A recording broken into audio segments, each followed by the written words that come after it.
안녕하세요. 저는 남편과 아이 하나를 기르며 디저트 가게를 운영하는 40대 여성입니다. 제게는 최근에 믿을 수 없을 정도로 개념이 없는 시모가 하나 생겼었는데 아무리 생각해도 답이 없는 사람이라 결국 손절을 하게 됐죠. 기생충이라는 말로도 다 표현할 수 없을 정도로 뻔뻔하던 시모에게 통쾌하게 복수를 해준 이야기를 해볼까 합니다. 여보, 오늘 가게에 당신 친엄마라면서 어떤 분이 찾아왔다 가셨거든? 어떻게 된 얘기야? 나랑 결혼하고 얼마 안 있어서 어머님은 이미 돌아가셨잖아. 사실 돌아가셨던 엄마는 계모였고 오늘 가게에 찾아온 게 친엄마야. 그동안 얘기 안 한 건 당신한테 굳이 그럴 필요가 없다고 생각해서 그랬던 거고. 친모인데 굳이 그럴 필요가 없다는 게 무슨 말이야? 나, 당신이랑 같이 산 세월만 10년이다. 대체 무슨 일이 있었길래 그러는 건지 나도 좀 알면 안 될까? 나 어릴 때 아빠 사업 망한 적 있다는 거 얘기했었나? 그때 엄마 다른 남자랑 바람나서 그대로 집 나가버렸거든. 나 초등학교 때 일이고 그 뒤로는 얼굴 몇 번 가끔 본 게 다야. 그런데 요즘은 같이 살던 남자랑 이혼했다면서 부쩍 나한테 친근하게 굴고 그러네? 그럼 친모가 맞기는 맞다는 거네? 이렇게 가게까지 찾아올 정도면 아버님께 알려야 하는 거 아닐까? 요즘 심장도 안 좋으신데 괜히 알려봐야 스트레스만 받지. 당분간은 모른 척 해줘. 그리고 엄마한테는 내가 따로 연락할게. 남편과 제가 평화롭게 꾸려나가던 일상에 뜬금없이 난입한 남편의 친모. 저는 졸지에 시어머니가 하나 생기게 된 셈인데 사람 좋은 웃음을 지으며 가방에서 호박엿을 꺼내 제게 건네던 시어머니라 첫인상이 막 나쁘진 않았죠. 하지만 얘기를 나누면 나눌수록 쌓은 구석이 한둘이 아니더라고요. 미나 씨라고 했나요? 저예요, 나무 엄마.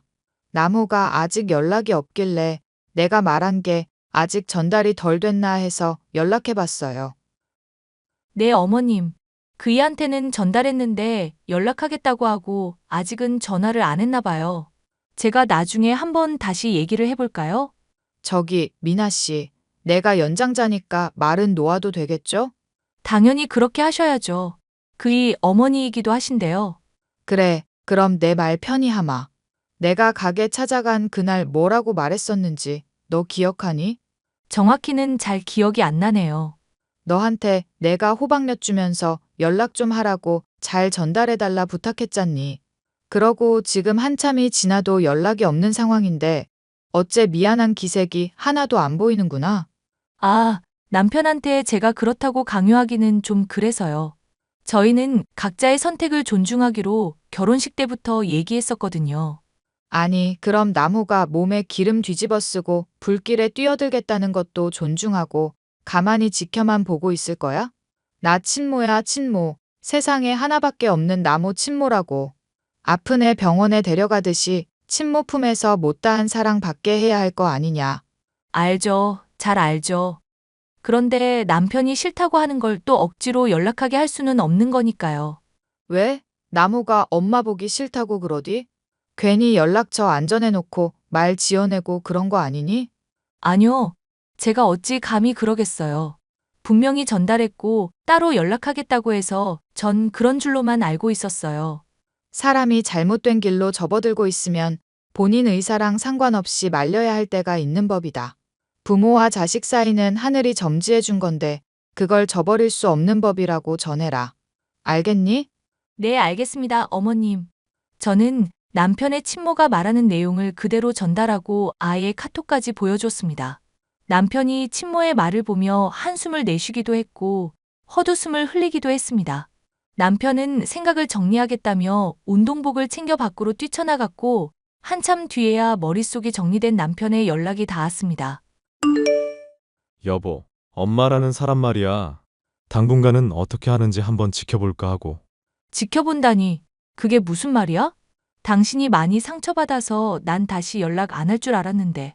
나도 엄마를 완전히 용서했다든가 그런 건 절대 아니야. 당장 내 가게에서 진상 부리고 난리 칠 것 같아서 당신한테 받은 연락처로 연락해봤거든. 얘기해보니까 나름대로 미안하다면서 반성도 하고 오래전 일이니 한 번만 더 기회를 달라고 그러시네? 그래서 줘보려고, 기회. 당신 지금 동창이던 정웅 씨랑 절교하던 때의 그 느낌처럼 말한다? 왜? 정웅 씨가 맨날 약속 시간 늦으니까 그때부터 경고하고 횟수 세기 시작했었던가? 그러다가 딱 세 번째 될 때 바로 절교 선언했었던 거 유명하잖아. 기회를 주는데도 그걸 못 붙잡고 사람 함부로 대하는 것들은 빠른 손절이 답이지. 그래도 나는 고칠 기회는 주잖아. 좋게 말하기도 하고. 어휴, 우리 남편 무서워서 앞으로 더 긴장하면서 살아야겠네. 당신이야 나한테 세상 잘하는데 무슨 소리야. 이따가 집에 갈 때 치킨 사갈 건데 같이 야식이나 먹을까? 안 돼. 밤에는 살찌는 음식 절대 금지야. 그러잖아도 요즘 가게 디저트 메뉴 또 개발한다고 설탕 많이 먹었잖아. 치킨은 운동 좀 하고 살 좀 뺀 뒤에 허락해 줄게. 아, 오늘만 좀 먹자. 오늘만. 응? 안 된다고 말하면 안 되는 거야. 잔소리 폭격 들어간다? 남편은 결국 시어머니를 당분간 지켜보자고 말을 하기에 저는 남편의 뜻에 따르기로 했습니다. 남편이 겉으로 보기에는 허허 웃으면서 착해 보이는 사람이기는 했지만 착한 사람이 화나면 무섭다는 말의 표본이라는 것을 저는 알고 있었죠. 시어머니가 저와 남편의 존중과 대우를 받을 자격이 있는 사람인지 아닌지 저 역시도 과거의 일은 제쳐놓고서 평가해 보기로 마음먹었습니다. 얘, 오늘 나 병원 가기로 할 때 따라가기로 한 거 있진 않았지? 내가 단 걸 많이 좋아해서 그런가? 요즘은 이가 영 안 좋구나. 어머님하고 약속했는데 당연히 제가 모셔야죠. 그이가 시간만 됐어도 같이 갔을 텐데 아쉽게 됐어요. 그게 무슨 말이니? 나무가 있건 없건 내가 무슨 상관이라고? 설마 너 부른 게 번거롭다는 거 이런 식으로 티내는 거냐? 네? 티를 내다니요? 절대 그런 게 아니고요, 어머님. 그이랑 같이 보내는 시간을 많이 가지고 싶어 하실 것 같아서 말씀드린 거예요. 그러니까 나랑 둘이 있는 시간이 어색하고 불편하다는 걸 돌려서 말하는 거 아니냔 거다. 어떻게 된 애가 그냥 좋게 좋게 따라오면 될 걸 꼭 토를 한마디씩은 단다니까? 내가 정말 묻어나기로는 지역에서 알아주는 사람인데 네가 하는 말이 왜 이렇게 얄밉게 들리나 몰라? 죄송해요, 어머님. 제가 앞으로는 더 주의하겠습니다. 얘, 어른이 말하는데 뭔 웃는 이모티콘을 사용하고 앉았어? 어른 말이 우습다 이거야? 아니면 내가 하는 훈계가 말처럼 들리지도 않는 거니? 무슨 자격지심이라도 있는 것인지 저의 사소한 말 한마디 한마디를 트집 잡는 시무. 남편한테는 어떨지 모르겠으나 제 마음에서는 이미 평가가 뚝뚝 떨어지고 있었는데요. 이런 모습도 정이 떨어지는 것이었지만 사실 이건 약과에 불과했습니다. 본인이 치과에 아프다고 저를 데리고 가놓고는 병원비가 부담된다며 남편 몰래 임플란트 비용을 대라고 압박을 주더군요. 오늘 엄마랑 같이 병원 다녀왔었다며? 어떻게 됐어? 솔직하게 말을 해줄까? 아니면 좀 필터를 할까? 아님 양념을 칠까? 나야 뭐 당신이 어떻게 말하건 다 잘 받아들이잖아. 어땠길래? 오전부터 병원에 예약해 놓았다고 내 일정도 안 물으시고 약속 잡으신 건 내가 얘기했지? 그런데 병원 가서 진료 받으시더니 당신한테 말하지 말고 임플란트 비용을 내달라 하시네. 나한테는 돈 얘기 웬일로 안 하나 했더니 당신한테 그러고 있었구나. 그래서 당신은 뭐라고 했고? 당장 돈이 없어서 그렇다고 했더니 입은 것도 싸구려만 걸치고 있는 거 보라고 하시더라고. 그래서 그냥 어머님은 옷걸이가 좋으셔서 옷이 싼 걸로 안 보여요. 칭찬해드리면서 어물쩍 넘어갔지. 그런데 눈치 보니까 조만간 또 임플란트 비용 대달라고 얘기하실 것 같아. 그거 말고는 또 불편한 건 없었고? 이것만으로도 충분한데 달리 또 불편할 게 뭐가 있겠어. 당신한텐 어머님이 나 사소한 말 한마디 한마디 꼬투리 잡는다는 거 말하고 싶지도 않아. 병원에서 사탕이며 커피 믹스며 가방에 대놓고 챙기길래 창피해 죽을 뻔했다는 것도 그렇고. 사실 시어머니라는 사람이 어지간히 나쁘게 굴지만 않으면 저도 남편에게 좋게 말을 해주고 싶었습니다. 하지만 어릴 적 남편을 버렸으니 시어머니라고 인정하는 것도 솔직히 어색한 느낌인데다 너무 속물적인 면이 보여서 사람 자체가 거부감이 들었는데요. 대화의 주제를 아무리 다르게 시작해도 늘 돈으로만 귀결이 되니 정말 답이 없는 사람이다 싶었죠. 디저트 가게 말이다. 오랫동안 운영한 것 같던데. 검색해보니까 지역 맛집으로도 소개되고 있던데 그거 광고 쓴 거니? 아니요. 그냥 손님분들이 좋게 봐주셔서 입소문이 잘 난 것 같아요. 예, 내가 입이 가벼운 사람인 줄 알아? 남들한테 떠벌리지 않을 테니까 광고비 얼마나 들었는지 솔직히 말해보거라. 못해도 한 200만 원 정도는 들려나? 아님 300만? 남편이나 저나 광고하는데 돈 쓰기보다는 그냥 맛있게 만들자는 주의라서요. 그래, 안 그래도 먹어봤더니 맛은 좋더구나. 나도 한 두어 달 배우면 디저트 만드는 거 할 수 있나?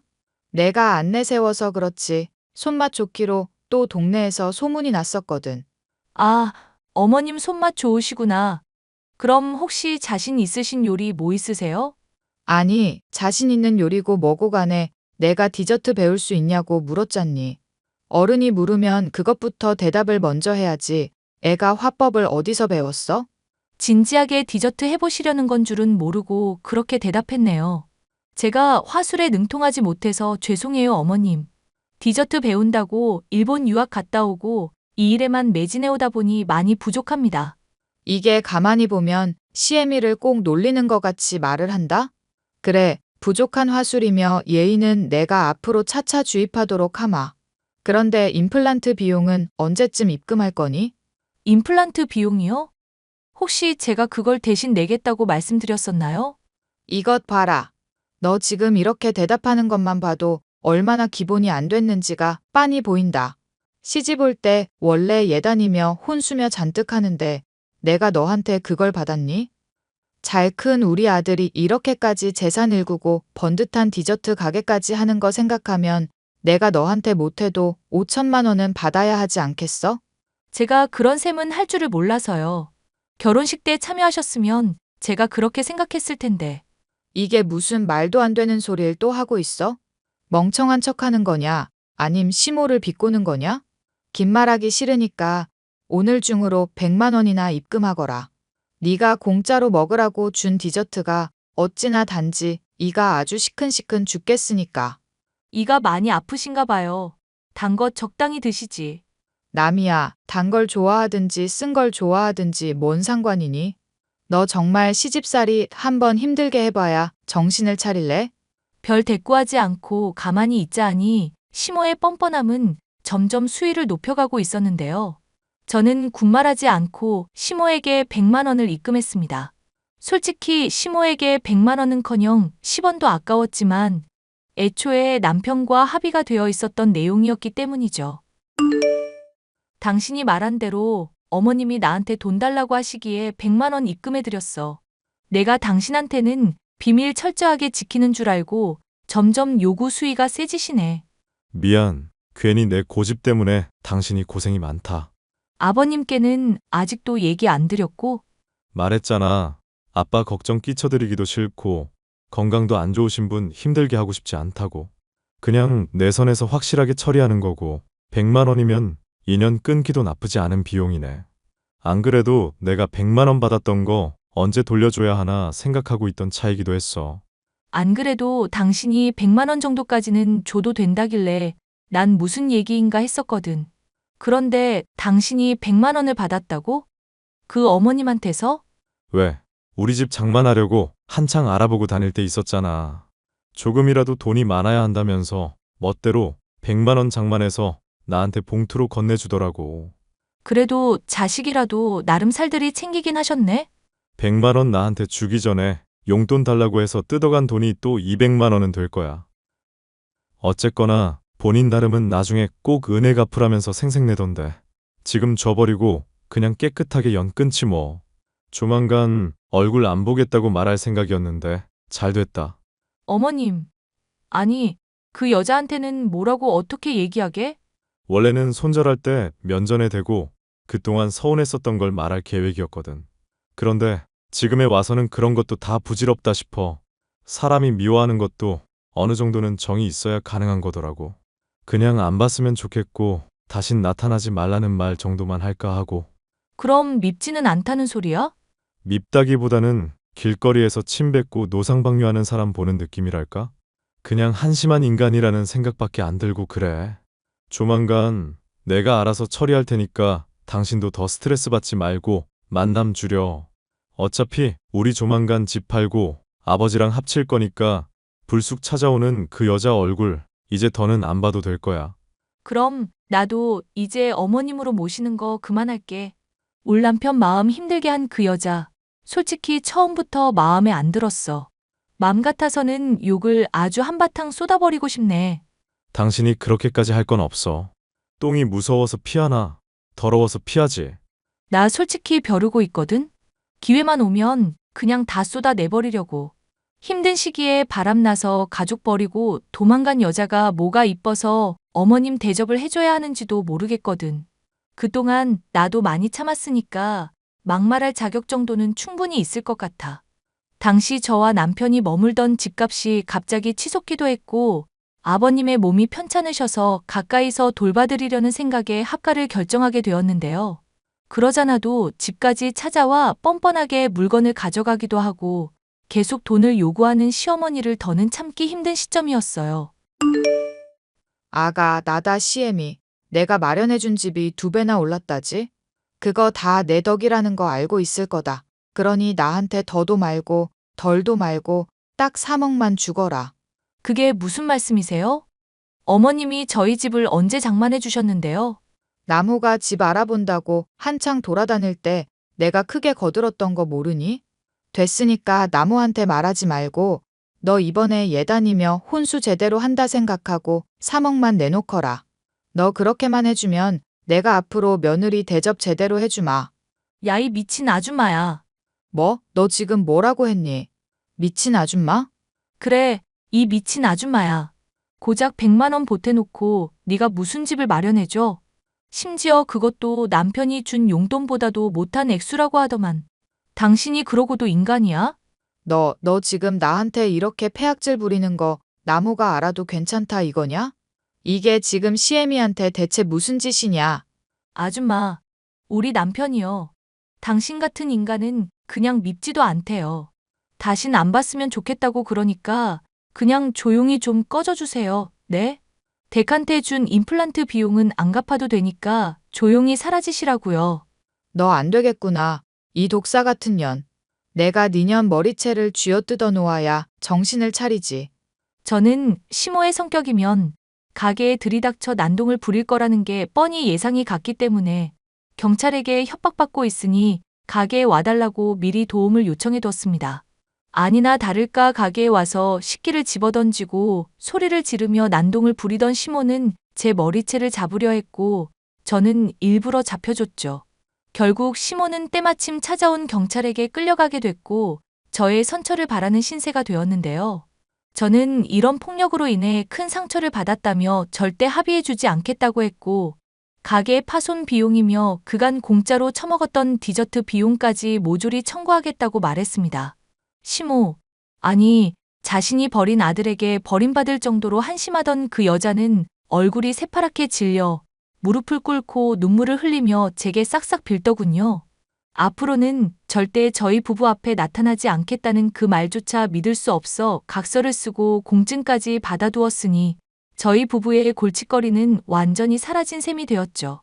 몸이 편찮으신 아버님이 아시기 전에 문제가 잘 해결되어 너무나 다행이라고 생각하고 있고 이런 결과에 남편 역시도 대만족하고 있답니다. 뻔뻔하고 무책임한 여자 하나를 제대로 혼내주고 떼어내기까지의 사연 끝까지 들어주셔서 감사합니다.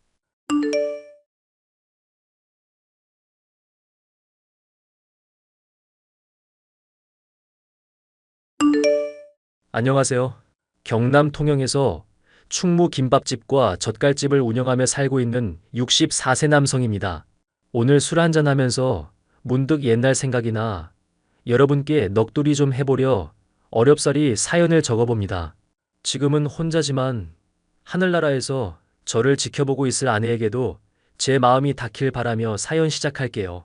저는 통영 촌놈이라 평생을 통영에서 살다 사업이라는 걸 해보고 싶어 30대가 되어서야 서울로 상경했습니다. 느지막이 상경해 정신없이 생활하던 와중에 아내를 만났죠. 그 당시 저는 가진 것도 없었고 사업을 성공시키겠다는 일념 하나만 있었습니다. 고시원 겨우 얻을 돈만 가지고 상경했던 터라 가진 게 아무것도 없었던 건 물론이고요.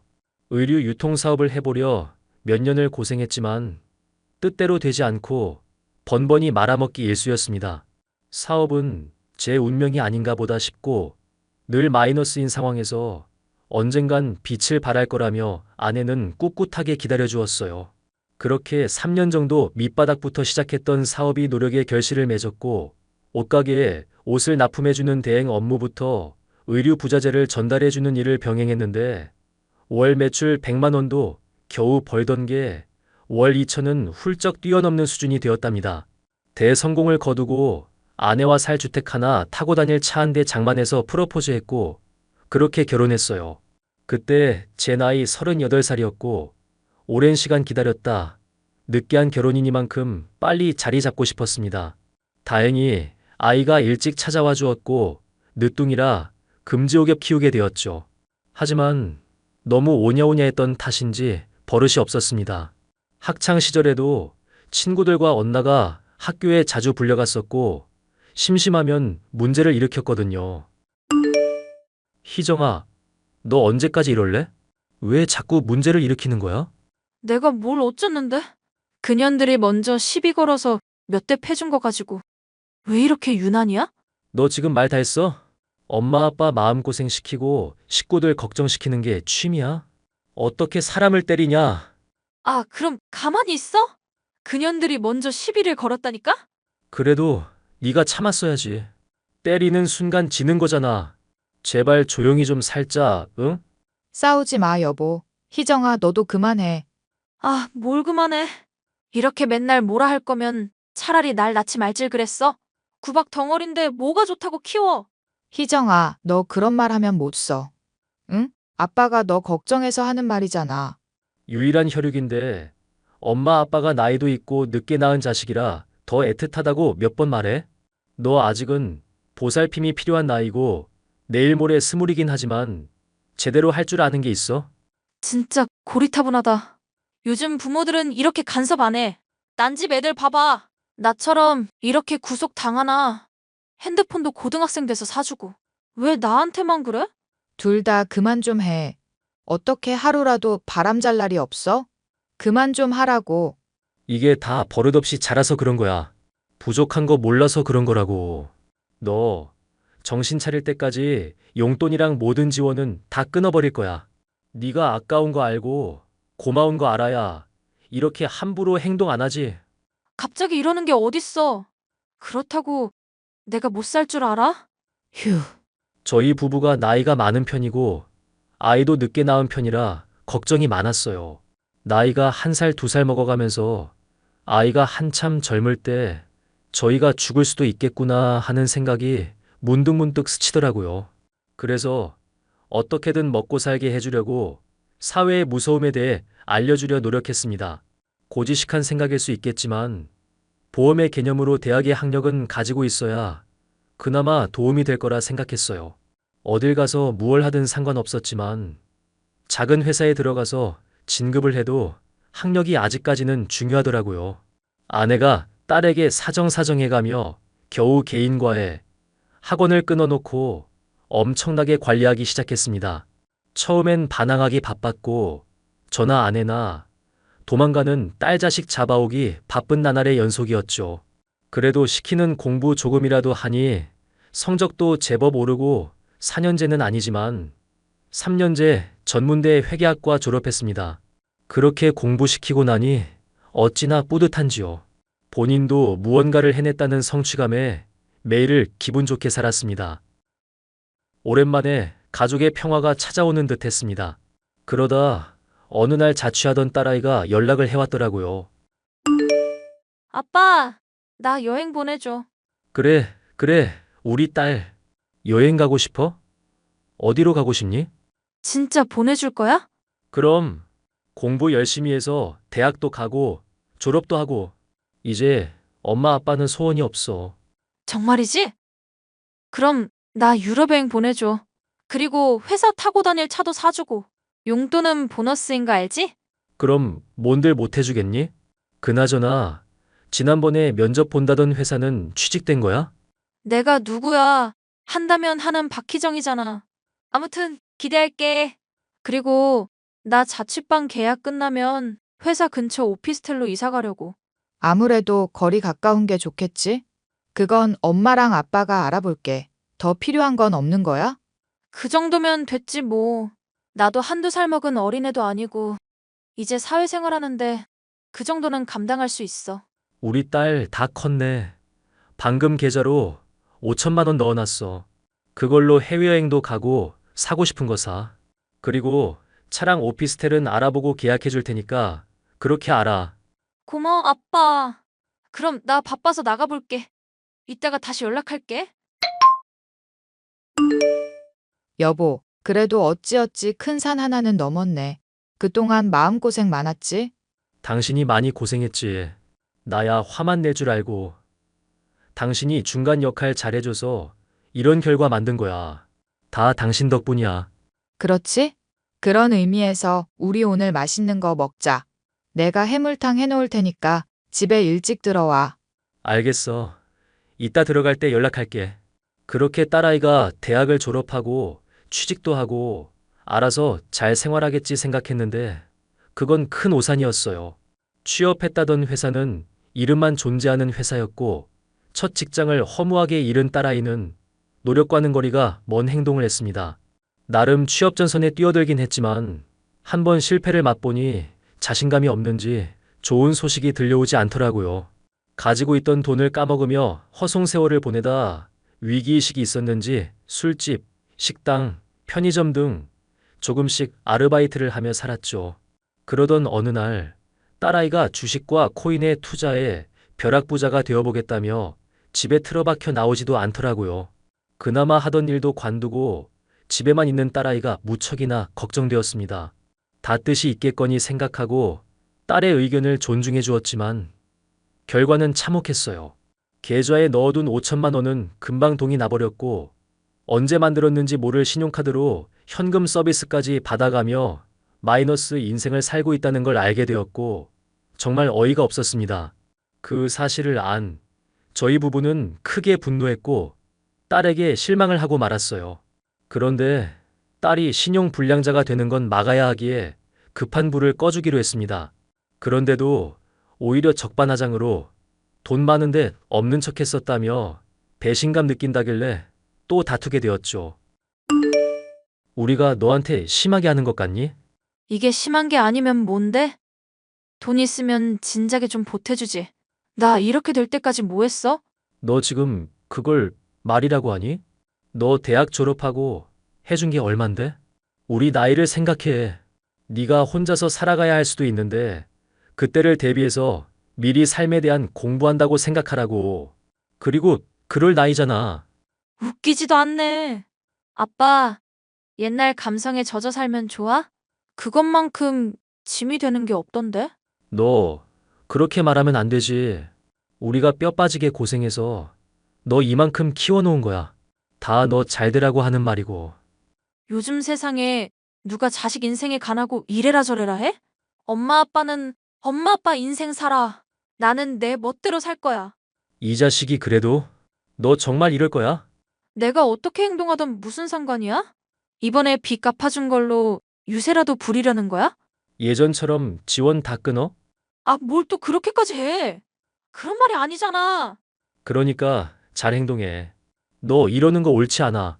한두 살 먹은 어린애도 아니고 생각할 줄 아는 나이면 네 밥벌이 정도는 알아서 해야지. 이게 뭐냐 도대체? 아, 알았어. 잔소리 좀 그만해. 한바탕 소란이 일고 딸은 제 등살에 못 이겨 취업 자리를 알아보겠다며 이리저리 다니기 시작했습니다. 하지만 취업이 생각보다 쉽지 않은 걸 알게 된 딸은 예전처럼 다시 주식과 코인에 손을 대려 했지만 당연히 아내와 제가 제지시켰죠. 본가로 들어와 살면 아낌없는 금전적 지원을 할 것이라 했지만 딸아이는 끝까지 고집을 피웠습니다. 결국 따로 살이는 계속되었고 그러던 와중에 아내가 교통사고를 크게 당하고 말았어요. 중환자실에서 며칠 밤을 지새다 겨우 일반 병실로 올라와 의사소통도 하고 좋았는데 갑자기 쇼크가 온 바람에 황망히 세상을 떠나고 말았습니다. 갑작스러운 아내의 죽음에 정신을 차리기 정말 어려웠어요. 어떻게 시간이 흘렀는지도 모르겠고 그저 막막했습니다. 아내가 죽기 전 꾸준히 들어놨던 보험 때문에 사망 보험금이 무려 5억이나 되더라고요. 딸아이가 언젠가 시집이라도 가면 목돈으로 줘야지 생각하고 우선 비밀로 했습니다. 한 달 정도 시간이 흘렀을까요? 갑자기 딸이 결혼하고 싶은 남자가 있다며 인사를 시켰습니다. 아직 슬픔도 가시기 전인데 대뜸 인사시켜서 경황도 없었고 솔직히 아내 말고는 다른 생각이 안 났거든요. 두 사람이 이야기하는데 듣는 둥 마는 둥 하고 첫 인사 자리도 흐지부지 지나갔어요. 못마땅했던 딸은 저에게 전화를 해 한바탕 쏟아붓더라고요. 아빠, 정말 너무한 거 아니야? 뭐가 말이냐? 너 갑자기 결혼한다고 하면 다 되는 줄 알아? 어디서 뭐 하는 놈인지도 모르는데 무턱대고 결혼한다 하면 내가 그래라 할 줄 알았니? 아니, 내가 내 인생 살겠다는데 왜 아빠가 태클이야? 다른 건 모르겠고, 나 이 사람이랑 결혼할 거니까 그렇게 알아. 뭐? 너야말로 왜 그러니? 둘이 만난 지 얼마나 됐어? 결혼할 준비는 다 해놨고? 무슨 돈으로 결혼하게? 아니, 아빠는 딸 자식 하나 있는데 결혼할 준비도 안 해놓은 거야? 너 말이면 단 줄 알아? 내가 늘 얘기하지. 그리고 엄마 49제도 안 지났어. 제발 생각 좀 있게 행동해. 난 이해가 안 가. 아빠가 너무 답답해. 죽은 사람은 죽은 사람이고, 산 사람은 산 사람대로 살아야지. 뭐? 죽은 사람? 넌 엄마가 아무것도 아니야? 어떻게 그런 말을 해? 말이 그렇다는 거지. 나도 엄마 죽은 거 슬퍼. 나라고 뭐 피도 눈물도 없는 줄 알아? 죽은 사람 때문에 산 사람 피해보는 게 안타까워 그러지. 야, 너 정신 차려. 다른 사람도 아니고 너 엄마 죽은 거야. 어떻게 그따위 말을 해? 아, 그래서 결혼시켜줄 거야 말 거야.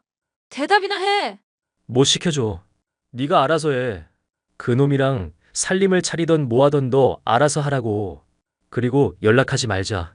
아, 이렇게 날 버린다고? 그래, 까짓것 연락 안 할 거야. 아빠 후회하지 마. 너야말로 그 말 후회하지 마.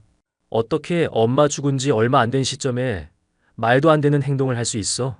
굳이 이 시기에 그랬어야 했나 싶다. 네가 진짜 우리를 가족이라 생각하는지 그것도 의구심이 드는구나. 너랑 말싸움할 기운도 없어. 그만 연락해. 딸과 한참을 싸우고 연락을 하지 않고 지내기로 했습니다. 시간이 흘러 그것도 벌써 3년이라는 시간이 흘렀네요. 딸아이는 어디서 뭐하고 지내는지도 모르고 연락도 없는 걸 보니 제 도움 없이 살 수 있나 보다 싶어 가만히 뒀습니다. 그러다 제가 건강검진을 받았는데 암전 단계라며 컨디션 관리를 해야 한다는 소견을 받았어요. 결국 아내도 없고 딸이랑도 연락도 하지 않는데 서울에서의 삶이 무의미해서 고향에 내려가기로 했습니다. 이참에 딸아이의 버릇도 고쳐보려 선의의 거짓말을 하기로 했어요. 오랜만이구나. 잘 지내니? 웬일이에요? 저한테 볼 일 있으세요? 아빠가 얼마 못 산다는구나. 엄마 그렇게 되고 몸이 말이 아니네. 이참에 고향에 내려가서 살까 해. 남은 시간 딸이랑 함께하고 싶은데. 그래서 연락했다. 죽을 병이라도 걸렸나 보죠? 대장암 말기라는구나. 살 날도 얼마 안 남았고. 네가 보고 싶어. 병들고 늙으면 그냥 죽어야지. 무슨 염치로 자식한테 기댈 생각을 해? 아빠가 나한테 그랬잖아요. 이제는 생각하고 알아서 살 나이라고. 아빠는 60 넘었으니까 거의 뭐 신의 경지겠네. 뭐? 너 지금 말 다 했니? 다 필요 없고 죽고 나서 연락 줘. 보험금은 받아야 되니깐. 아, 맞다. 죽으면 연락 못하지? 희정아, 너 정말 이럴 거야? 아빠가 죽을 병에 걸렸다는데 어쩜 그럴 수 있니? 그러는 분은 어쩜 저한테 연락 한 통 없을 수 있어요? 보험금이니 뭐니 돈은 내가 알아서 챙길 테니까 편히 눈 감으세요. 연락하지 마시고요. 너 정말 연락한 내가 미친놈이지. 어휴, 어휴. 어차피 사람은 언젠간 죽으니까 슬퍼하지 않을 거예요. 그러니 돈만 남겨두고 가세요. 알겠죠? 이런 미친년이? 내가 사람을 잘못 봤구나. 그래, 죽거든 연락할 테니까 오든지 말든지 마음대로 하렴. 사실 시한부라는 건 거짓말이었는데 자식한테 저런 소리를 들으니 그나마 남아있던 정도 떨어지더군요. 딸아이를 시험해 보려던 저도 못났지만 정말 실망감이 컸습니다. 가지고 있던 부동산을 정리하고 통영에 가게와 아파트를 계약했어요. 서울에도 아파트를 딸아이 주려고 사둔 게 있는데 지금 재개발이니 뭐니 해서 가치가 몇 배는 오르고 있더군요. 통영에서 장사를 시작하며 딸아이와 1년 정도 연락을 안 하게 되었는데 본인이 급했는지 궁금했는지 먼저 연락 오더라고요. 아마 죽을 병에 걸렸다던 사람이 안 죽고 계속 살아있으니까 의아했나 봅니다. 아빠, 아직도 살아있어요? 부고 소식이 안 들려오네? 왜 연락 안 해요? 내가 왜 연락을 하니? 죽을 사람 기다렸다가 재산 가로채려는 거 뻔한데. 아니, 어차피 죽으면 내가 물려받을 거잖아. 미리 통보하는 게 뭐 어때서? 이참에 다 오픈하마.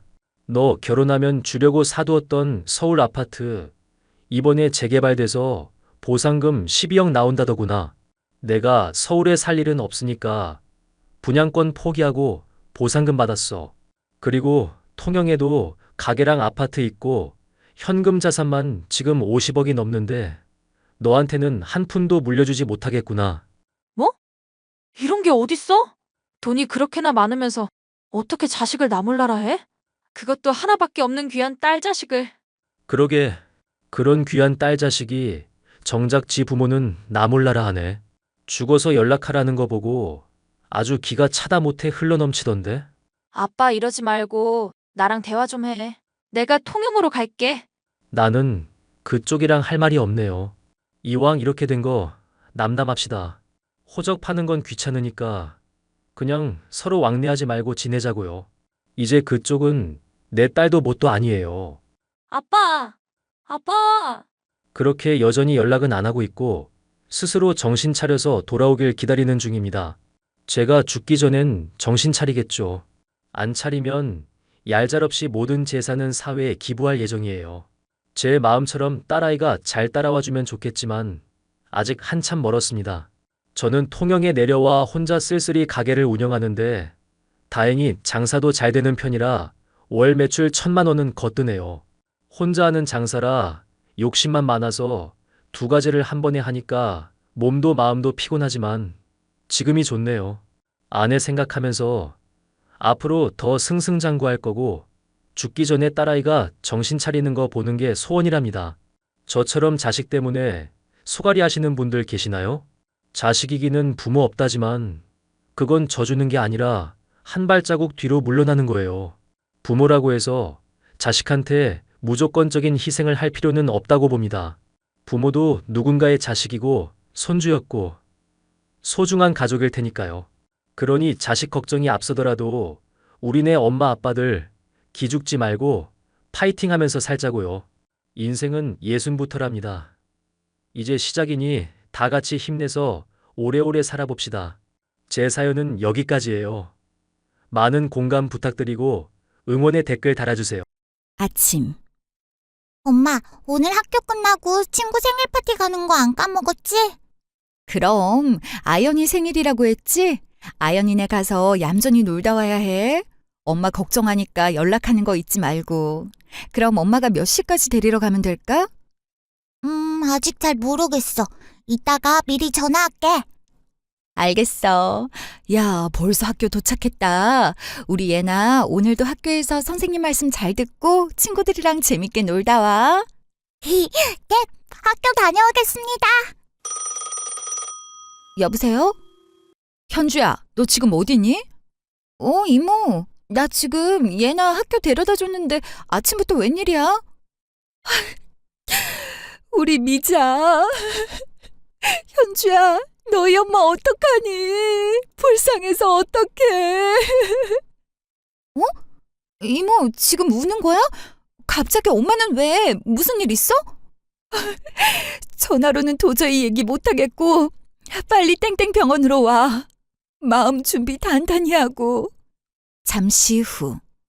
엄마! 이모, 이게 갑자기 무슨 일이야? 엄마가 왜 입원한 건데, 어? 현주 왔니? 엄마 진정제 맞고 자고 있으니까 밖에 나가서 얘기하자. 왜? 도대체 뭔데 그래? 뭐길래 내가 온지도 모르고 자고 있어. 병원까지 어떤 정신으로 왔는지도 모르겠고 지금도 심장이 미친 듯이 뛴단 말이야. 빨리 말 좀 해줘. 엄마 어디 아픈 거야? 너희 엄마가 요새 입맛도 없어지고 자주 소화가 안 된다 그래서 검사 좀 받아보려고 했었는데 계속 미루더니 오늘 아침에 피까지 토했단다. 그 전화를 받고서 얼마나 놀랐는지 몰라. 응급실에 도착하자마자 이것저것 검사를 받았는데 많이 안 좋은 건지 조직 검사까지 싹 다 받았어. 한동안 뭐라도 섭취하면 다 토해내고 그것 때문에 잠도 못 자서인지 몸에 기력도 없는 상태로 너무 고통스러워하니까 수액이랑 진정제 맞으면서 재운 거야. 뭐라고? 아니 엄마가 왜? 엄마가 그렇게까지 아플 이유가 없잖아. 나한테는 그런 소리 한 적도 없는데 피까지 토하다니 왜 그런 거라는데? 어디가 아파서 그렇다는데? 그게 자세한 건 조직검사 결과를 봐야 알 수 있지만 위에 종양 같은 게 보이는데 얼핏 봐도 안 좋은 것 같더라고. 안 좋다니 거짓말. 아직 검사 결과도 안 나왔고 확실하지 않은 거잖아. 벌써부터 단정 짓고 얘기하면 어떡해. 나도 그랬으면 정말 좋겠다만 양성이면 조직검사까지 하니까 계속 불안해서 미치겠어. 검사 결과 곧 나온댔는데 늙은 나보다 네가 듣는 게 나을 듯 싶어서 전화한 거야. 양미자 씨 보호자분 어디 계신가요? 여기 있어요. 검사 결과 나왔나요? 네, 검사 결과 들으러 가셔야 하는데 따님분도 같이 가시는 게 좋을 것 같으니 두 분 다 따라오세요. 선생님, 저희 엄마가 조직검사라뇨? 어디가 어떻게 아프길래? 그게 응급실에 오셨을 때 초음파상으로 종양이 보였는데 모양이 너무 좋지 않아서 양성인지 악성인지를 확인하기 위한 조직 검사를 했고 검사 결과 악성으로 나왔네요. 악성이라뇨? 그럼 암이라는 건가요? 이런 말씀을 드리게 되어 저도 굉장히 가슴이 아프지만 위암 말기입니다. 3기만 되어도 어떻게든 치료를 권유드렸을 텐데 지금 고령이신데다가 암세포가 림프절까지 전이되어 치료가 어려우실 것 같습니다. 초음파로도 좋지 않은 걸 알 수 있을 정도로 암이 진행되셨으면 지금까지 고통이 상당하셨을 텐데 왜 이제야 병원을 오신 건지 어머님께서 가족한테도 말씀드리지 않고 혼자서 참아오셨나 봐요. 선생님, 그러니까 저희 미자가 위암 말기라는 건가요? 말도 안 돼. 그럴 리가 없어. 절대 그럴 리가 없다고요. 검사 과정에 실수가 있었을 수도 있잖아요. 제대로 검사하신 거 맞아요? 저희 엄마가 위암이라는 것도 믿어지지가 않는데 말기라뇨. 어떻게 그럴 수가 있어요? 아무래도 잘못된 것 같아요. 다시 검사해주세요, 선생님. 몇 번이고 다시 확인해달라고요. 믿기 힘드시겠지만 이미 여러 번 확인한 결과입니다. 여기 사진에 하얀 거 보이시죠? 보통 사람의 위는 선분홍색이지만 어머님은 거의 하얀색으로 뒤덮여 있어요. 게다가 림프절에도 전이가 진행된 상태고 워낙에 조금만 섭취하셔도 다 개워내셔서인지 식도까지 망가져 있는 상태예요. 이 정도면 어머님의 위가 제 기능을 잃어버린 지 오래라서 소화는커녕 물도 삼키기 힘드셨을 겁니다. 그래서 자꾸 뭐만 먹으면 소화도 안 되고 토를 했던 거구나. 물도 마시기 힘들었을 텐데 그것도 모르고 나는 안 먹어서 그런 줄 알고 입에 밥까지 들이밀었는데 얼마나 아팠을까.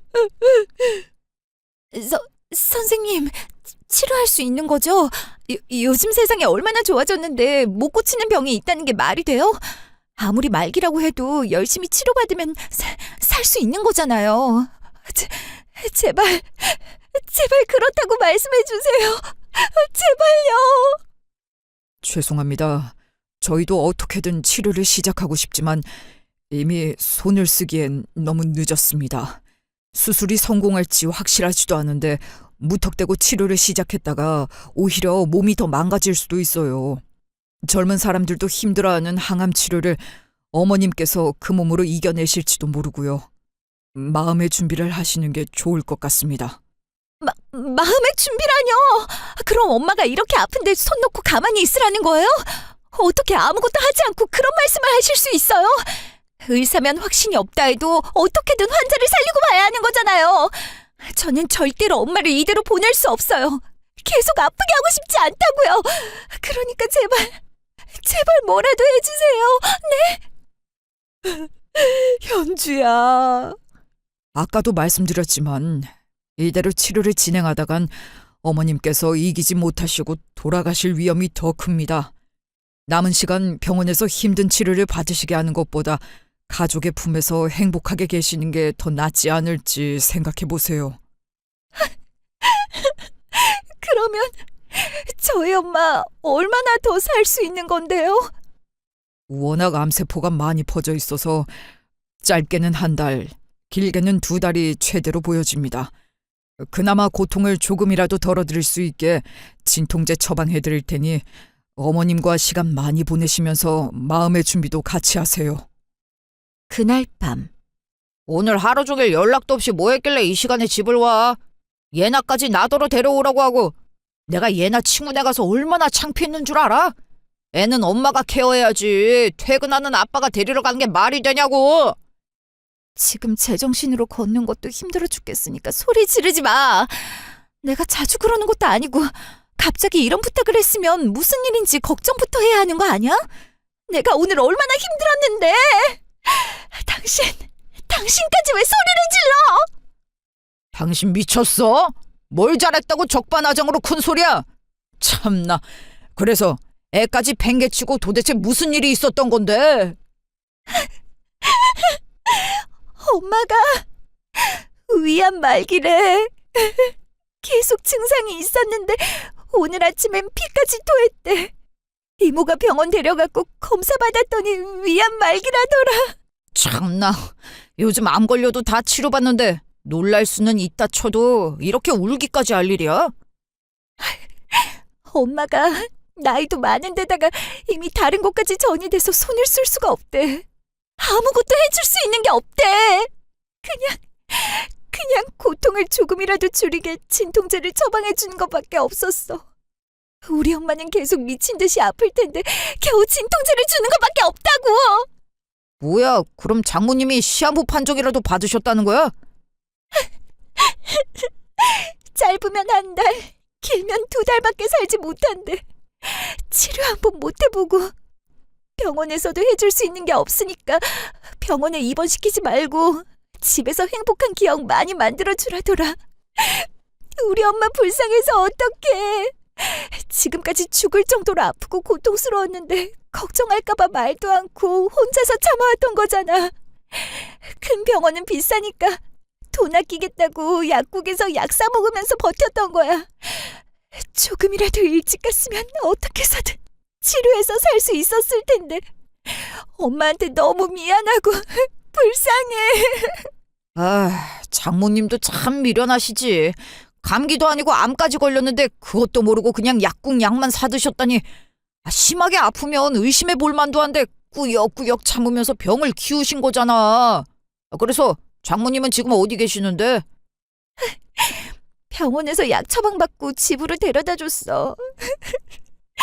이모가 오늘부터 계속 엄마 집에 있을 거라는데 엄마 얼굴만 봐도 눈물이 쏟아져서 나는 집으로 온 거야. 여보, 우리 엄마 어떡하지? 얼마나 못난 딸이었으면 아프다고 말도 못하고 지금까지 못해준 게 얼마나 많은데 시간이 겨우 1-2달밖에 남지 않았다니 나보고 어떡하라고. 아빠도 안 계시니까 내가 더 챙겼어야 하는데 결혼하고 애 키운다고 신경도 못 썼어. 시간 날 때마다 들여다보긴커녕 가끔씩 통화해도 빨리 끊으려고만 했었는데 다 후회돼서 미치겠어. 아, 그만 울어. 이렇게 운다고 일이 해결돼? 암세포가 사라지기라도 하냐고. 이럴 때일수록 정신을 더 똑바로 차려야지. 당신이 이럴까봐 말씀도 안 하시고 혼자서 참으셨던 거 아니야. 계속 속상해하면서 울면 장모님 마음이 편하시겠어? 나도 그렇게 생각하는데 계속 눈물이 나는 걸 어떡해. 이런 모습 안 보여주려고 엄마 앞에서 얼마나 참았는데. 내 집에서는 마음껏 속상해하고 울어도 되는 거잖아. 뭐 장모님이 아프신 거니까 뭐라고 하진 않을게. 근데 나였다면 그렇게 울기보다 얼마 남지 않은 시간을 어떻게 채워드릴지 고민했을 거야. 지금까지 못 해드린 게 많은 만큼 뭐라도 더 해드려야 하니까. 그렇게 해서 후회할 일을 조금이라도 더 줄일 생각을 하는 게 이렇게 우는 것보다 더 도움된다는 거 잊지 마. 당신 말이 맞네. 나라도 울지 말고 정신 차려야지. 내가 울고 속상해하면 엄마가 더 힘들어할 테니까. 그래, 잘 생각했네. 원래 생각이 많을 때 빨리 자서 하루를 마무리하는 게 나으니까 자려고 노력해봐. 나는 하루 종일 일하고 예나까지 데려왔더니 너무 피곤해서 먼저 잘게. 이러다가 예나 깨면 곤란하니까 감정 가라앉히기 힘들면 나가서 바람이라도 쐬고 와. 이틀 뒤 저녁. 왔어? 오늘은 일찍 퇴근했네. 나도 집에 빨리 오는 날도 있어야지. 내일은 또 야근이라 오늘은 좀 쉬어야겠어. 근데 예나는 어디 갔어? 엄마네 있어. 평소에도 하나뿐인 손녀라면서 좋아하셨고 아픈 와중에도 예나만 보면 웃으시니까 아까 학교 끝나고 데려다주고 왔어. 선생님한테도 말씀드려서 며칠은 엄마네 있게 하려고. 며칠씩이나? 어차피 돌아가시면 장례식 때문에 며칠 학교 빠져야 할 텐데 벌써부터 그러는 건 좀 아니지 않아? 무슨 말이 그래? 장례식 날만 기다리는 것도 아니고 돌아가시기 전에 조금이라도 괜찮으실 때 같이 보낼 시간 만들어드리는 게 뭐가 어때서? 아니 무슨 말을 못하겠네. 당신 예민한 거 알겠지만 그렇게 욱하기 전에 생각을 좀 해봐. 얘는 아직 어려. 8살이라고. 어른처럼 면역체계가 자리 잡은 것도 아닌데 장모님 옆에 있다가 어디라도 아프면 어떡하려고 그래? 그리고 장모님은 지금 자기 몸 하나 챙기시는 것도 힘겨우실 텐데 얘나까지 돌보실 수 있겠어? 여러 사람 힘들게 하지 말고 오늘만 장모님 댁에 두고 내일 데려와. 우리 엄마가 바이러스도 아니고 같이 있는 걸로 예나가 아프긴 뭐가 아파. 정말 그게 문제라면 걱정하지 마. 엄마 혼자 있는 것도 아니고 이모도 있으니까. 며칠은 엄마네 있게 할 거니까 더는 아무 말도 하지 마. 이모님이 계셔도 그래봤자 노인네들이지 애를 제대로 볼 수나 있겠냐고. 집에 아픈 사람 한 명이라도 있으면 그걸 보는 가족들까지 다 기분 처지고 아픈 곳 없어도 아픈 느낌이 나는데 예나까지 그걸 느낄 필요가 없으니까 하는 말인 거 아니야. 당신은 어떻게 엄마라는 사람이 자식 생각을 그것밖에 못하니? 예나한테도 충분히 여러 번 물어봤고 예나도 좋다 그랬어. 당신 말대로 아픈 사람 때문에 분위기가 처진다면 예나가 조금이라도 그걸 풀어줄 수도 있는 거잖아. 예나까지 없으면 웃을 일이나 있겠어? 나는 할머니와의 시간을 보내서 추억을 새기는 게 좋다고 생각하니까 당신도 자식 생각하는 거 반의 반만이라도 우리 엄마를 위해서 생각 좀 해줘. 나도 내가 요즘 예민하다는 거 알고 조심하려고 노력하니까 이 얘기 그만하자. 마음대로 해. 밥은? 국만 데우면 되니까 손만 닦고 와. 배고프다. 근데 식탁에 이게 다 뭐야? 중국, 발리, 파타야. 여행 패키지 안내문이 왜 이렇게 많아? 그거 엄마한테 나랑 제일 하고 싶은 게 뭐냐고 물어봤더니 같이 여행 가고 싶대. 당신도 알다시피 어렸을 땐 몇 번 갔었지만 아빠 돌아가시고 나서 지금까지 우리 둘이 여행을 가본 적이 없잖아. 나한테 가자는 말도 못하고 매일 TV로 여행 프로그램 보는 걸로 만족했을 텐데 엄마 돌아가시기 전에 같이 가고 싶어서 알아보고 있었어. 난 당신이랑 신혼여행으로 해외도 가봤지만 엄마는 그러지 못했으니까. 처음이자 마지막인 둘만의 여행으로 해외로 나가보는 게 좋을 것 같은데 당신 생각은 어때? 우리 사정에 여행 경비 얼마나 생각하고 있는데? 400~500만 원이면 되지 않을까? 내가 그동안 재택근무하면서 모은 돈까지 합하면 충분히 다녀올 수 있을 것 같아. 뭐 400만 원? 400~500만 원이 누구 집 개 이름이야? 솔직히 회사 다니는 사람처럼 몇백씩 월급을 받는 것도 아니고 재택근무라고 해봤자 남는 시간에 할 수 있는 알바 정도였잖아. 그걸로 얼마나 벌었다고 당당하게 그 큰 돈을 요구하면서 여행을 간대? 우리 집 사정에 그게 가당키나 하냐? 나도 무리한다는 거 아는데 어쩔 수 없잖아. 지금보다 더 상태가 나빠지면 여행 가기도 힘든데 어떡해. 나라고 생각이 없겠어? 우리가 조금 힘들더라도 엄마가 새로운 곳에서 바람도 쐬고 기분 전환하고 오면 얼마나 좋겠어. 정말 안 되면 300만 원이라도. 나는 못 가더라도 엄마는 보내드려야 하잖아. 보호자로 이모가 대신 같이 가면 두 분 다 60세 이상이라 혜택도 많아서 300만 원이면 충분할 거야. 야, 충분 같은 소리가 나와? 막말로 나는 해외여행 갔냐? 당신이랑 신혼여행 다녀오고 나서 나도 해외는커녕 국내 여행 한 번 못 갔어. 그런데 장모님이랑 이모님 여행을 보내드리자고 300만 원을 달라고? 여보, 제발. 우리 엄마 돌아가시기 전에 여행 보내드리고 싶어. 당신이 해주면 내가 어떻게 해서든 갚을게. 다른 이유도 아니고 돈 때문에 못 보내드리면 너무 죄송하잖아. 당신이 제대로 된 일도 안 하면서 무슨 재주로 갚을 건데? 장모님뿐만 아니라 우리 엄마도 이 나이 먹도록 여행 못 보내드렸어. 여행도 우리가 여유가 있어야지 보내드릴 수 있는 거지. 무리까지 해가면서 돈 내드리면 편히 재밌게 노시겠어? 그리고 내가 꼭 돈 가지고만 이러는 게 아니라 솔직히 요즘 시국에 어딜 돌아다녀. 멀쩡한 사람도 해외 나가면 고생하는데 아픈 사람이 그걸 버틸 수나 있고 괜히 다른 데 가서 병만 악화시켜 오느니 안 보내는 게 장모님한테도 훨씬 나아. 그럼 엄마는 아프니까 집에만 있어야 한다는 거야? 이모가 옆에서 봐주고 계시긴 하지만 엄마보다 연세가 많으신데 이러다가 이모까지 아프시면 어떡해. 그렇지 않아도 내가 매일같이 하루 종일 같이 있어주지 못하는 거에 미안한 마음만 가득한데. 벼룩에 간을 빼먹어라. 하루 종일 밤낮 없이 일하는 사람에 대한 예의가 없어도 너무 없다고는 생각 안 해? 우리 집 대출에 매달 나가는 공과금과 카드값까지 숨만 쉬어도 나가는 돈이 수두룩이야. 내 월급에서 300만 원을 빼면 우린 어떻게 살라고? 얘나 초등학교 3, 4학년 정도 되면 다시 일하기로 하고 꽤 오랫동안 나 혼자서 외벌이하면서 살고 있는 거 알잖아. 게다가 얘나도 곧 학원 다니게 될 거고 한 학년 올라갈 때마다 돈이 더 많이 들어갈 텐데 그때 가서 감당할 수 있겠어? 보내드리고 싶은 마음이 굴뚝 같은 거 나도 알지만 제발 현실을 직시하고 이성적으로 생각해보자. 돌아가시기 전에 여행 한 번도 못 보내드리다니. 이런 것도 딸이라고 평생을 고생만 하다가 그런 몹쓸 병까지 얻어서 치료 한 번 못 받고 어떻게든 참으려 했는데 너무 미안해서 또 눈물이 나. 제발 그만 좀 울어. 요즘 얼마나 집에 오기 싫은 줄 알아? 회사에서 이리 치우고 저리 치이면서 하루 종일 일하다가 고된 몸을 이끌고 집에 오면 초상집이고 말 하나라도 잘못하면 죽일 기세로 따져들고 고생하는 나는 안 보여? 내가 장모님 아프시니까 어떻게든 참으려 했는데 나도 챙길 가족이 있고 부모님도 있어. 당신만 힘든 거 아니라고. 누가 당신 고생하는 거 모른대? 그래서 어떻게 해서든 밥 차려주고 집에 있잖아. 우리가 지금까지 어머님 아버님한테 얼마나 잘해드렸는데 엄마한테는 평상시에 연락도 안 하고 찾아가지도 않았지만 어머님 댁은 일주일에 몇 번이고 혼자라도 가서 챙겨드렸어. 양쪽 어른들 생신이셔도 우리 엄마한테는 많이 못 드리는 용돈 어머님 아버님께는 풍족하게 드렸고 친정에 가더라도 이 핑계 저 핑계 대는 당신 때문에 엉덩이 붙인 지 얼마 되지도 않았는데도 돌아오기 일쑤였어. 그렇게 불평불만하기 전에 이번 한 번만이라도 눈 딱 감고 우리 엄마만 생각해주면 안 돼? 내가 그렇게 어려운 걸 바라는 거야? 지금 뭐 하자는 거냐?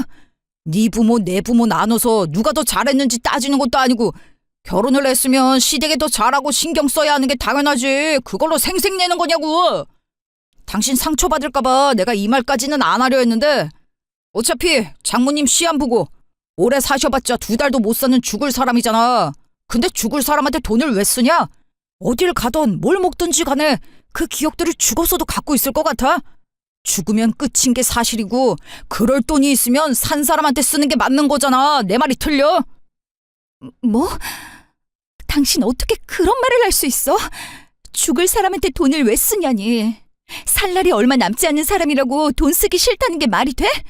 어떻게 해서든 돌아가시기 전에 좋은 시간 보내려고 힘들어도 노력하는 사람들이 있는데 당신이 어떻게 가족이 그런 말을 해? 아이씨 제발 좀 그만하라고. 이 세상에 아픈 엄마 둔 사람이 당신 하나야? 어차피 나이 들면 부모님도 우리도 사람이라면 다 죽어. 그게 병 때문에 조금 앞당겨진 거 가지고 왜 이렇게 유난이야? 당신이나 이모님도 그렇게 노력하느라 힘들어 죽겠으면 요양병원을 보내. 내가 여행은 못 보내드려도 요양병원은 보내드릴 테니까. 그럼 이모님도 당신도 보살피느라 힘들지 않아도 되고 요양병원에 입원해서 전문의 사람들한테 간병받는 게 훨 낫잖아.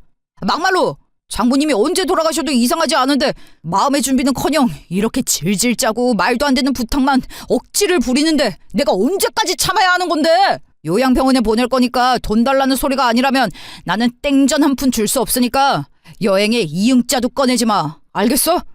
아이씨, 배도 고프고 피곤해 죽겠는데 씨. 집에 있기 싫어 죽겠네. 나 나가서 잘 테니까 연락하지 마. 2달 뒤. 엄마, 왜 저기 사진에만 있고 우리 옆에 없어? 이제 할머니 못 봐? 할머니가 만들어준 볶음밥 또 먹고 싶은데. 엄마가 저번에 얘기했지. 할머니가 아프셔서 멀리 가야 할 곳이 생기셨다고. 그래서 이제 못 볼지도 모르는데 할머니랑 며칠이라도 같이 있겠냐 했더니 우리 예나가 알겠다고 했잖아. 이모 할머니한테 들었는데 할머니가 예나랑 있는 동안 엄청 많이 웃고 행복하셨대. 할머니 보고 싶은데 언제 와? 그러게. 엄마도 할머니가 너무 보고 싶은데 볼 수가 없네. 거짓말처럼 다시 왔으면 좋겠어. 아휴, 이 어린 것도 네 엄마만 찾는데 뭐가 그리 급하다고 빨리 갔을까. 예나 커가는 거 보면서 조금만 늦게 가지. 그렇게 예나만 있으면 지 입에는 밥 한 숟가락 못 놓고 약만 먹으면서도 밥 만들어 차려주고 아파 죽겠어도 웃더만. 그렇게 조금 더 우리 옆에 있어주지. 고양이 집에. 아휴. 우리 엄마 엄청 착하게 살았어서 분명히 좋은 곳에 갔을 거야. 그러니까 이모도 슬퍼하지 마. 엄마가 하늘에서 이런 모습 보면 얼마나 가슴 아프겠어. 아이고, 조문객 오셨는데 박서방 어디 갔니?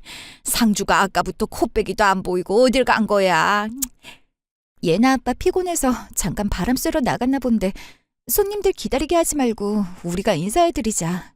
아, 졸려 죽겠네. 예나는? 졸리다길래 방에 재웠어.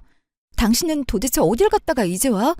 우리 집안에 남자가 당신뿐인데 하나뿐인 상주가 자꾸 밖에 있으면 어떡하자는 거야.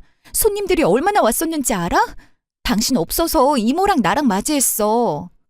아, 나도 어제부터 잠 한숨 제대로 못 자서 눈이 빠질 것 같아. 장례식 밥도 지겹고 바람도 쐴 겸 밖에서 밥 좀 먹고 한 바퀴 돌다 온 거야. 뭐 그 사이에 손님이 얼마나 왔다 갔다고. 당신 진짜 엄마 보내드리는 순간까지 이래야겠어? 며칠 밥 좀 똑같은 거 먹고 잠 못 자고 어디가 덧나? 어린 예나도 불평불만 하나 없는데 밖에 나가서 밥을 먹고 온다는 게 말이나 되냐고. 원래 똑같은 음식 못 먹는 거 몰라서 그래. 피곤해 죽겠는데 밥이라도 잘 먹어야 버틸 거 아니야. 내가 무슨 초사이언인 줄 알아? 가뜩이나 곡소리 때문에 머리 아파 죽겠는데 잠깐이라도 바람 쐬러 다녀오는 게 큰 잘못이냐고.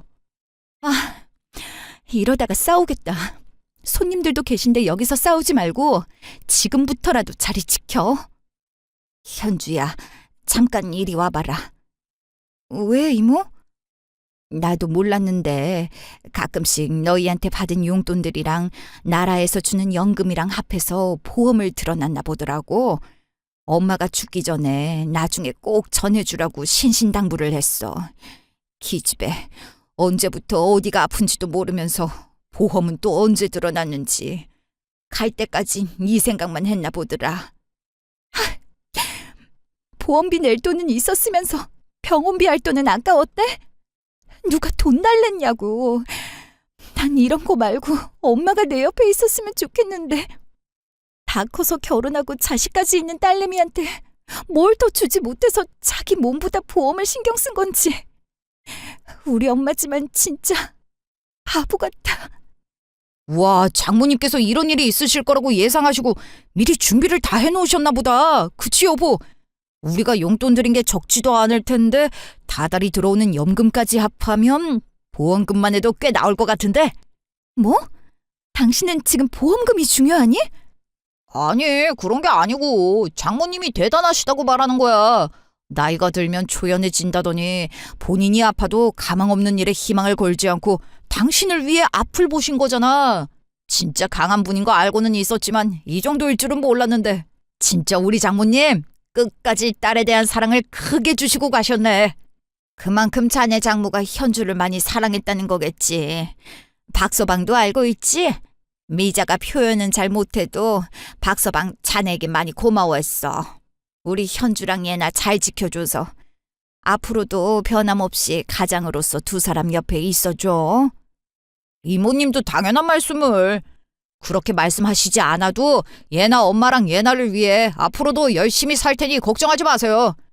그나저나 예나 엄마에 대한 사랑이 큰 만큼 적게 준비하시진 않으셨을 텐데 장모님 사망보험금이 얼마나 될지 궁금하긴 하네요. 나도 몇 개 된다는 것만 알지 자세하게 얼마인지는 기억이 안 나네. 이건 장례 다 치르고 자네 장모 잘 보내드리고 나서 보험금 신청할 때 다시 알아보도록 하세. 네, 이모님. 우리 장모님 가시는 길인데 돈 얘기할 수는 없죠. 지금부터라도 자리 비우지 않고 딱 버티고 서 있겠습니다. 여긴 저랑 예나 엄마한테 맡기시고 이모님도 많이 피곤하실 텐데 예나 옆에서 잠시 눈 좀 붙이고 오세요. 며칠 뒤. 당신 어떻게 이 시간에 집을 왔어? 한창 점심시간이잖아. 뭐 두고 갔으면 가져다 달라고 전화하지. 두고 간 건 없고 할 얘기 있어서 점심시간에 잠깐 집에 온 거야.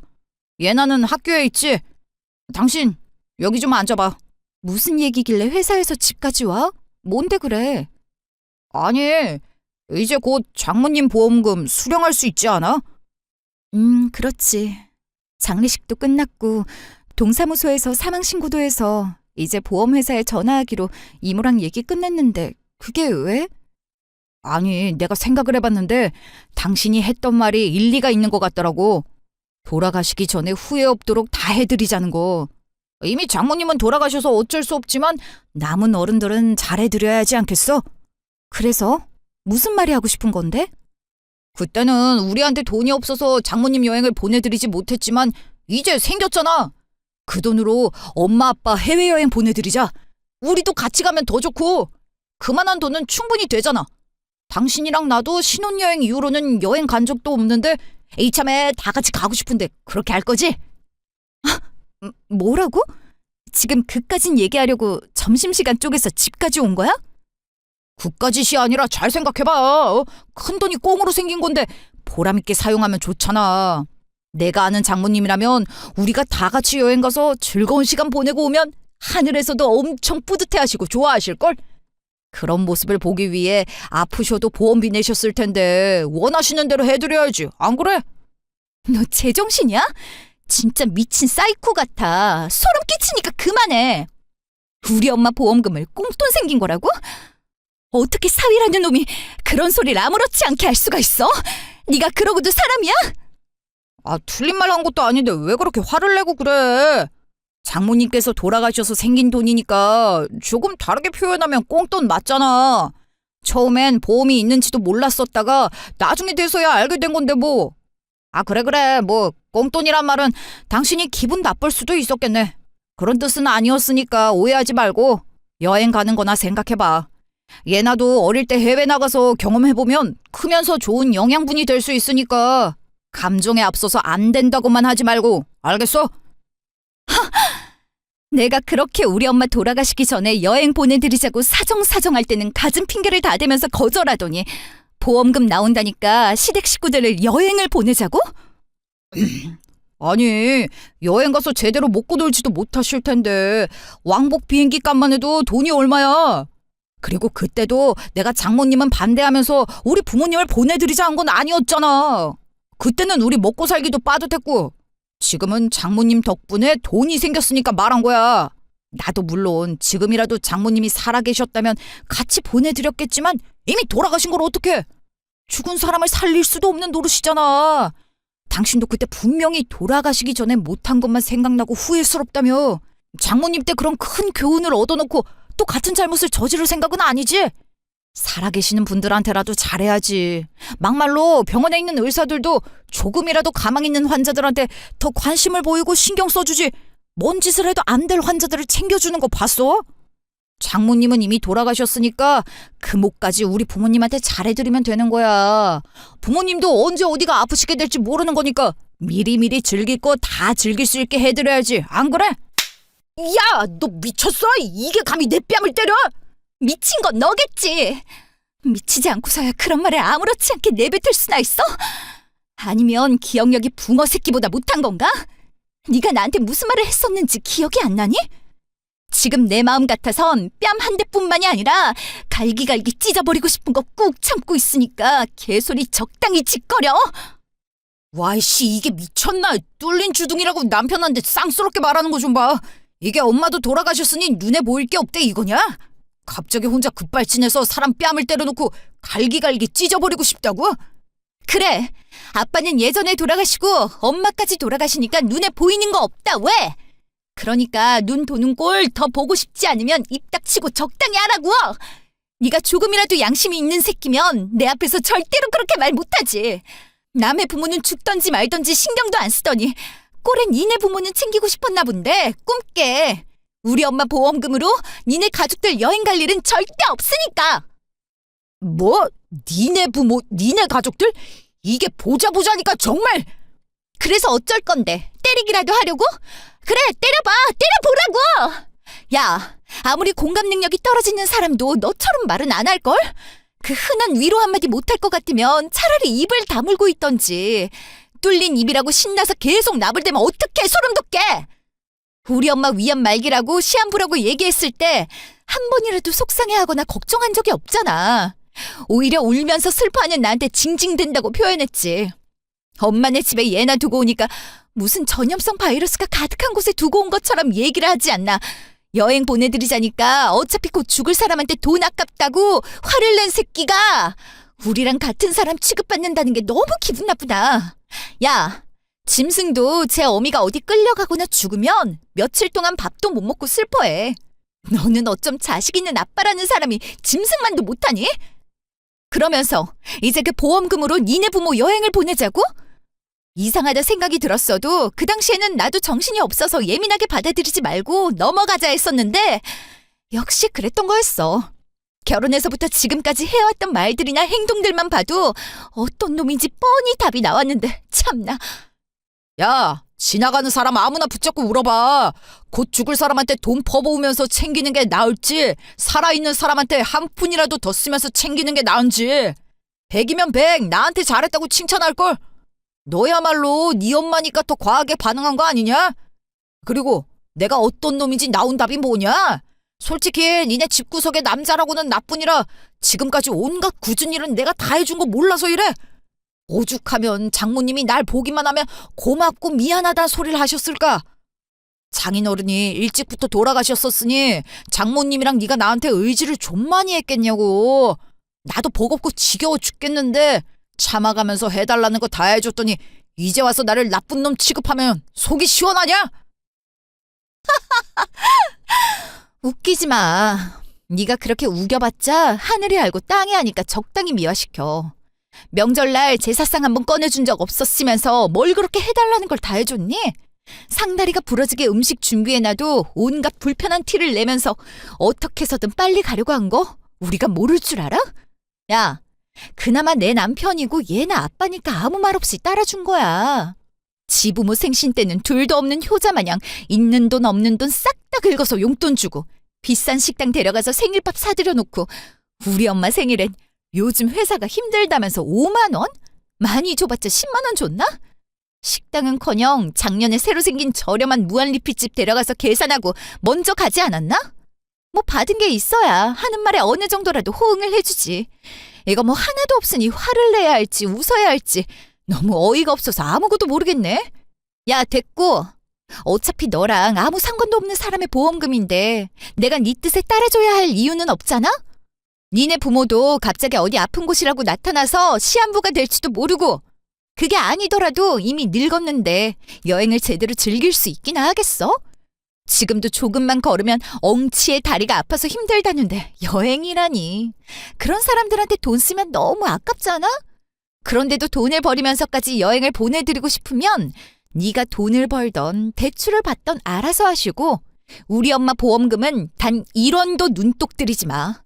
우리 엄마 목숨값 쓸데없는 곳에 낭비하긴 싫거든. 너 지금 말 다 했냐? 장모님이 나랑 왜 상관이 없어? 장모님한테 있는 하나뿐인 사이가 나인데 자식에게 물려준 보험금이면 내 몫도 당연히 있는 거야. 알겠어? 그니까 되도 않는 억지 부리지 말고 내가 하자는 대로 하기나 해. 지금까지 네가 한 말들은 진심이 아니라 장모님 돌아가신 지 얼마 안 돼서 심신이 불안정하니까 그냥 내뱉은 거라 생각하고 용서해 줄 테니까. 용서 필요 없어. 나 너랑 이혼할 거니까. 나한테 살 날이 며칠밖에 없다고 해도 사람답게 살고 싶거든?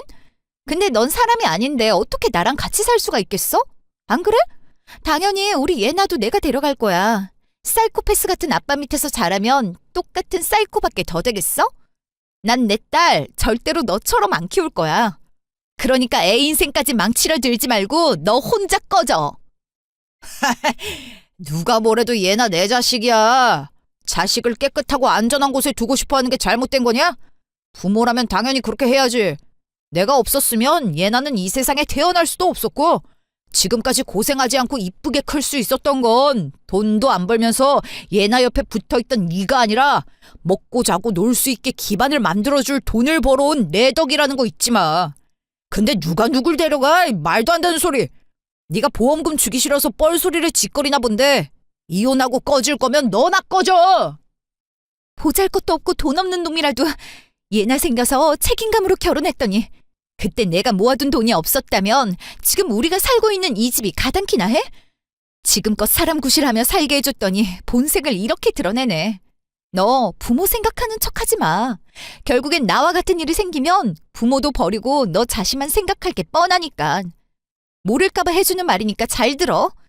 얘나 태어나면서부터 집에 설치되어 있던 홈카메라에 네가 쓰레기 같은 발언해온 것들 다 찍혀 있을 텐데 네가 우길 수 있다면 마음껏 해봐. 난 상관없어. 말만 얘나 거렸지. 한 번이라도 이유식을 먹여준 적이 있니? 기저귀를 갈아준 적이 있니?